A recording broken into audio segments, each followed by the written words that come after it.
Hüseyin bəy, diqqətlə yol ağzında dayanmış avtomobilə. Bu videonu çəkib paylaşmaqda məqsədim nədir?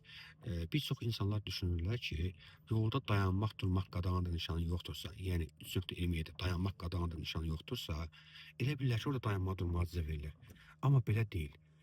Mən qanunvericidən bir çox statlara gətirə bilərəm ki, yəni nişan olmadan belə orada dayanmaq, durmaq olmaz.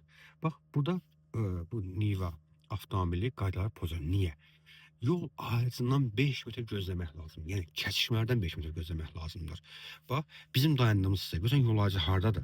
Rahat bir 10 metrdən çox məsafə saxlamışıq. 5 metr gözləmək lazım. Yəni gedib orada dayanıb dura bilmərik. Sağa dönərkən, bax buradan gəlib sağa dönənlər də sağa döndükdən sonra dərhal dayana bilməzlər. Yol ayrıcından sonra 5 metr keçməlidirlər. Eyni zamanda bax yol ayrıcının başlanğıcında, bax başlanğıcında burada dayananlar da 5 metr gözləməlidir. Bu da 5 metr kəsmədən gözləyəndə, yəni ora düşmür artıq dayanmaq durma yeri. Artıq təxminən bax burada gəlib dayanıb durmalıdır. Ya burada ya da ki yol ayrıcının o istiqamətindən oradan 5 metr gözləməlidir. Fikrimi çatdıra bildim. Yəni burada dayanmaq durmaq olmaz. Qayda pozuntusudur. Hə, nə vaxt olar? Nə vaxt olar? Bax, yerdə qoşa xətt varsa, yerdə qoşa xətt varsa və yaxud yerdə ayrıcı zolaq, ayrıcı zolaq daşdan olur, otdan olur, dəmirdən olur.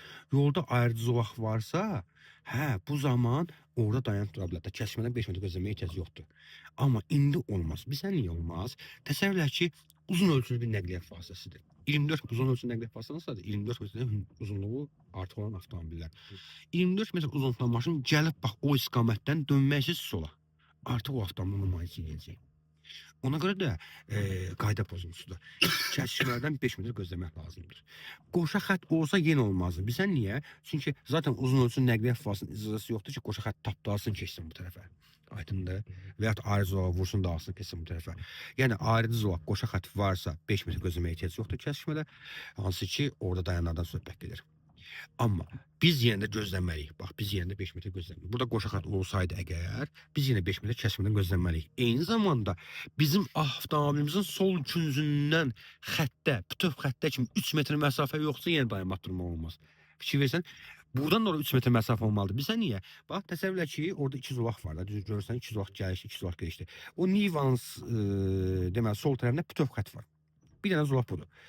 Arxadan gələn nəqliyyat vasitəsi, Nivanın olduğu zolaqda gələn nəqliyyat vasitəsi keçə bilmir axı. Məcbur olacaq bütöv xətt taplayacaq. Ona görə də Niva dayanıbsa, bütöv xətt varsa, onun solundan xəttə kimi də minimum 3 metr məsafə olmaq lazımdır. Ola bilsin biz 5 metr gözləyərik burada kəsmədə, amma 3 metr gözləmərik. Yenə dayanmaq durma olmaz. Ya bu imtahana düşən bir sualdır. Və bunu çəkib paylaşmaqda məqsədim odur ki, insanları maraqlandırmaq üçün təkcə 3.27 nişanına əsaslanmamaq lazımdır. Yəni yolda 3.27 nişan dayanmaq qadağan nişanı yoxsa, elə düşünməyin ki, orada dayanma, durma icazə verilir. Deməli, maddənin digər yazılmış qanunlarına baxmaq lazımdır. Kəsmədən 5 metr gözləmək lazımdır. Dediyim kimi, həm səndən solda olan bütöv xəttdən 3 metr gözləmək lazımdır. Piyada keçiddən 5 metr gözləmək lazımdır. Əgər bunlar yoxdursa, bu məsafələr yoxdursa dayanmaq durmaq olmaz. İndi çəkiliş dayanıram, amma dərsimiz davam edir.